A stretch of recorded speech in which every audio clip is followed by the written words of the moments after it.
Hello dear students, NLM की next problem देखते हैं अपन। दो मास है 3m और स्मॉल m जो एक स्प्रिंग के साथ में टाई हो रहे हैं। अपने पास में क्वेश्चन यह है कि जैसे अपनी इस स्ट्रिंग को कट करते हैं तो कट करने के बाद में इन दोनों का एक्सीलरेशन कितना होगा। तो इसके लिए सबसे पहले अपन कट करने से पहले की सिचुएशन देखते हैं। तो मैं दोनों का फ्री बॉडी डायग्राम बनाता हूँ। F B D of 3m and small m। तो स्मॉल m के ऊपर डाउनवर्ड डायरेक्शन में क्या लगता रहेगा, mg। जब ये स्ट्रेच होगी तो जब स्प्रिंग स्ट्रेच होती है तो स्प्रिंग फोर्स किधर लगेगा, इनवर्ड। तो इस पॉइंट के ऊपर तो स्प्रिंग फोर्स किधर लगेगा, ऊपर की तरफ। तो इसको क्या दिखा दूं मैं, kx, या फिर इसको fs लिख सकता हूँ। और इस पॉइंट के ऊपर किधर हो जाएगा, नीचे की तरफ। तो ये कितना हुआ यहाँ से, k इंटू एक्स।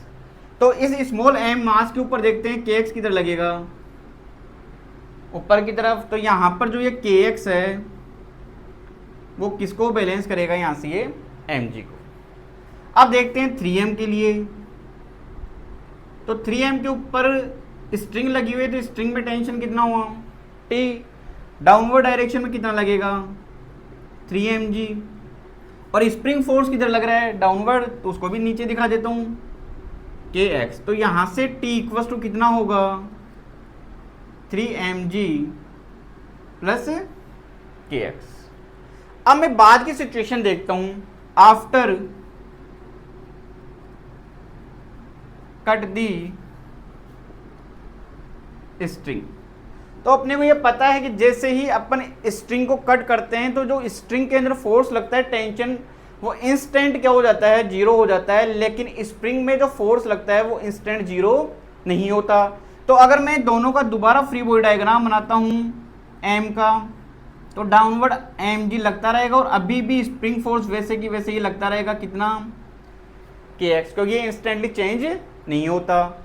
लेकिन अगर मैं 3m का बनाता हूँ यहाँ पे, तो यहाँ पे इसको कट कर दिया। यहाँ से अगर इसको अपन कट करेंगे तो कट करते ही यहाँ पे टेंशन कितना हुआ, जीरो। तो ये t की वैल्यू कितनी हुई यहाँ से, जीरो। तो अब डाउनवर्ड डायरेक्शन में केवल क्या लगता रहेगा, एक तो 3mg और एक kx। अब ये दोनों फोर्स डाउनवर्ड डायरेक्शन में लगेंगे तो जिसके कारण 3m किधर लाएगा, नीचे की तरफ। तो इसके लिए इक्वेशन अगर मैं बनाता हूं तो क्या निकलेगी, 3mg plus kx। Downward direction में टोटल कितना होगा, ma। तो ये 3ma।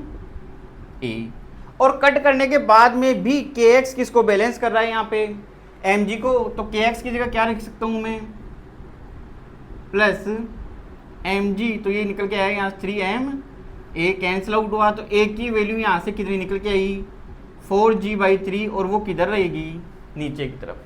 तो ये तो किसका एक्सीलरेशन निकल के आया अपने पास में, 3m का। अब देखिए यहाँ से स्मॉल m का, तो स्मॉल m के ऊपर नीचे की तरफ mg है, ऊपर की तरफ kx है। और पहले kx किसको बैलेंस कर रहा था, mg को।